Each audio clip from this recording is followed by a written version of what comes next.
Ya, masih informasi dari mancanegara, 2 buah ledakan bom bunuh diri mengguncang sebuah masjid di Yaman ketika ibadah sholat Idul Adha tengah berlangsung pada Kamis pagi waktu setempat. Sebanyak 29 jemaah tewas akibat bom ini, sementara puluhan lainnya luka-luka.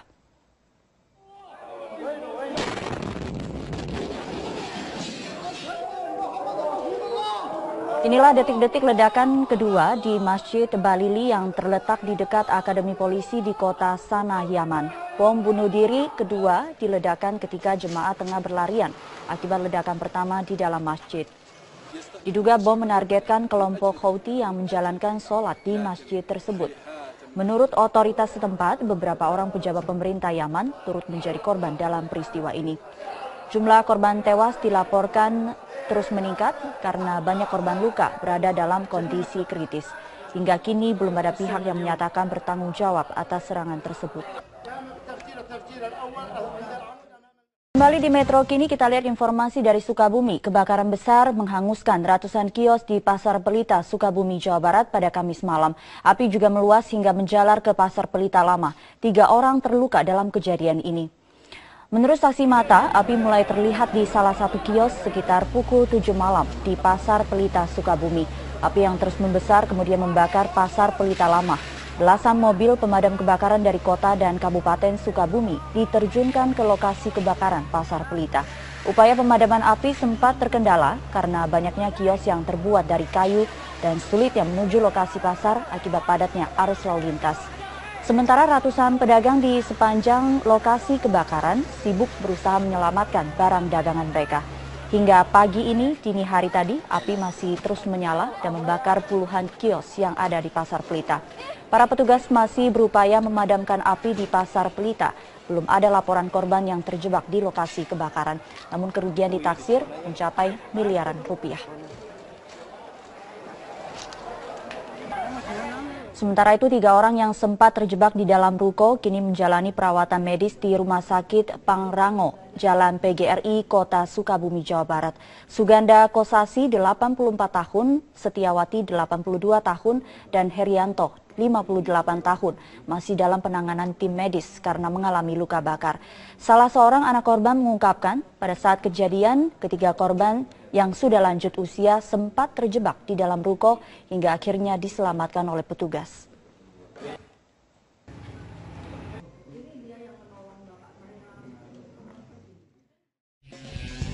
Pemirsa, untuk mengetahui seperti apa sebenarnya jalur menuju Jamarat atau tempat melempar jumroh di Mina, saat ini saya sudah bersama dengan jurnalis senior Metro TV Bambang Hamid Sujatmiko yang akan menjelaskan seperti apa kondisi di Mina sehingga kerap terjadi kecelakaan yang menimbulkan korban jiwa. Ya, selamat malam Mas Bambang Hamid. Ya. Selamat malam, Rita. Sebagai jurnalis yang sering melakukan perjalanan ke Arab Saudi, Anda melihat apa yang menyebabkan kecelakaan ini bisa terjadi? Baik, kalau penyebab sebenarnya kecelakaan hari ini kita semua belum tahu karena pemerintah Saudi juga belum mengeluarkan keterangan resmi. Tapi saya akan mencoba menganalisis, melihat kondisi yang terjadi, infrastruktur yang ada di Mina dan bagaimana ini bisa terjadi. Barangkali kita bisa melihat grafis yang sudah disiapkan. Baik, ini kawasan Mina, yang putih ini adalah ribuan tenda-tenda untuk menampung 2 juta jamaah haji setiap tahun. Jadi memang dari sisi jumlah luar biasa, dan pemerintah Saudi sebenarnya sudah menyiapkan begitu banyak fasilitas untuk memudahkan jamaah. Misalnya jalur-jalur untuk menuju Jamarat, gedung lokasi jumroh itu sudah ada banyak sekali. Kita lihat ini ada lebih dari 6 jalur. Kalau kita lihat itu ada jalur berwarna merah, itu yang namanya Jalan 204, yang menjadi lokasi terjadinya tragedi. Cuman saya sendiri belum tahu jelas di sebelah mana di jalan, karena ini jalan yang sangat panjang dan menuju langsung ke lokasi jumroh. Apakah terjadi di sini atau di dekat gedung jumroh, lokasi jumrohnya. Nah, kalau melihat kejadiannya sekitar jam 7 pagi.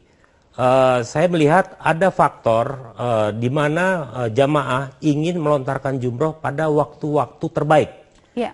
Waktu terbaik. Jadi yang itu merupakan jam berapa, Mas? Jadi untuk tanggal 10 Zulhijjah yang hari ini, waktu terbaik menurut sunnah Nabi adalah pada waktu duha. Jadi sekitar antara jam 7 sampai jam 12. Ya.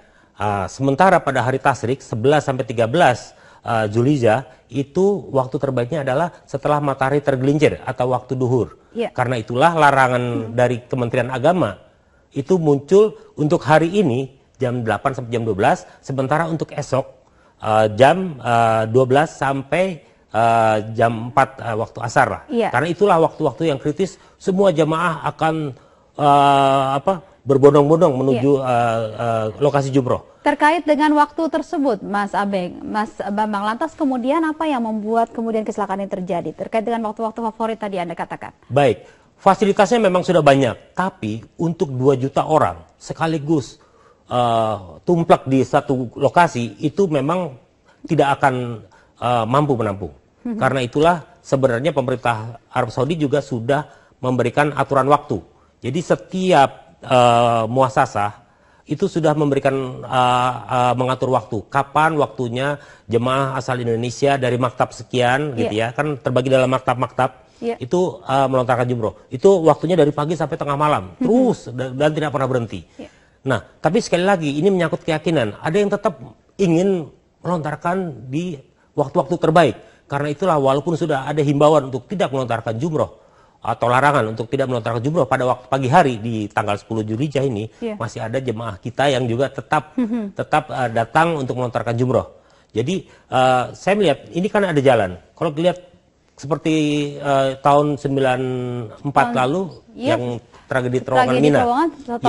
Itu kan kondisinya bagaimana jemaah berdesak-desakan di satu terowongan dan nggak bisa kemana-mana.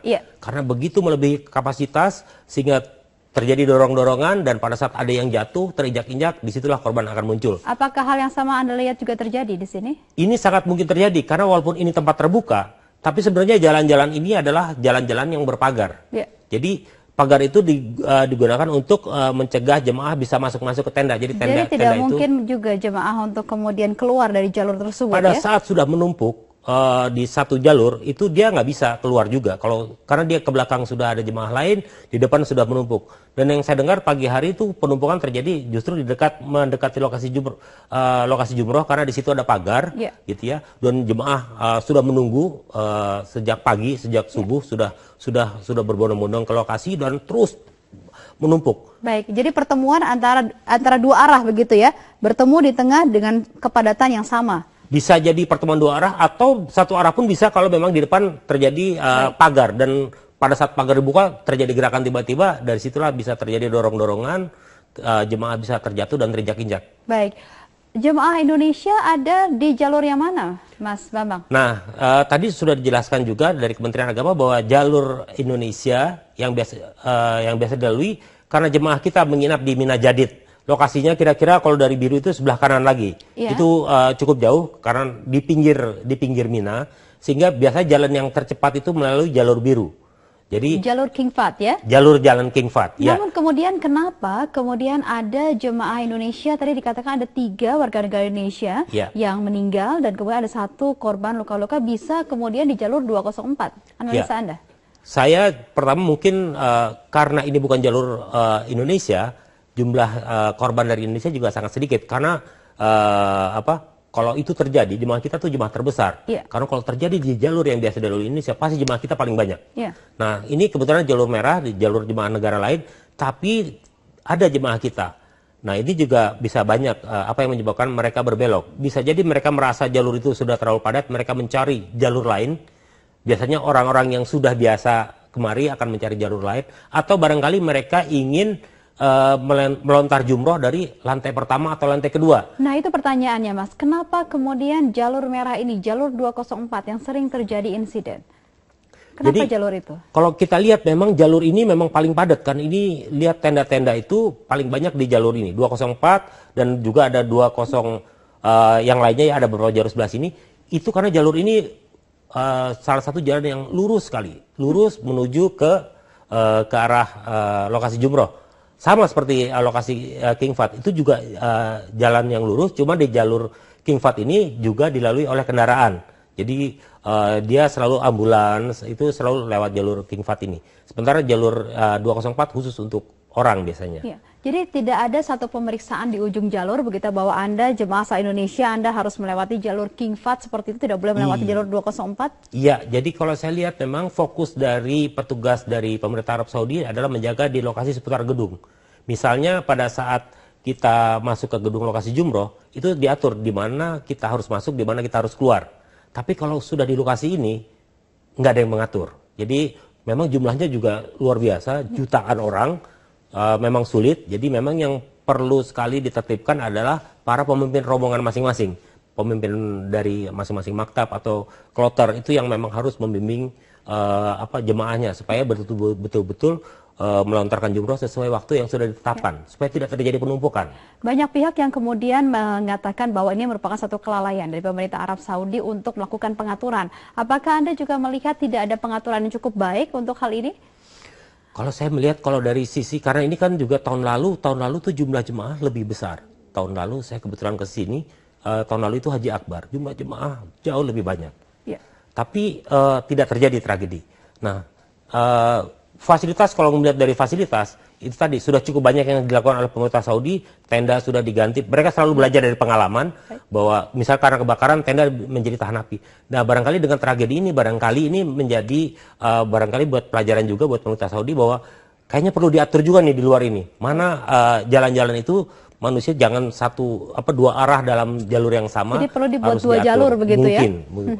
Saya rasa itu sangat membantu. Kalau misalnya jalur manusia mendekati lokasi jumroh dibagi menjadi dua jalur. Baik. Supaya tidak terjadi penumpukan. Ada hal lain yang menurut Anda perlu dilakukan?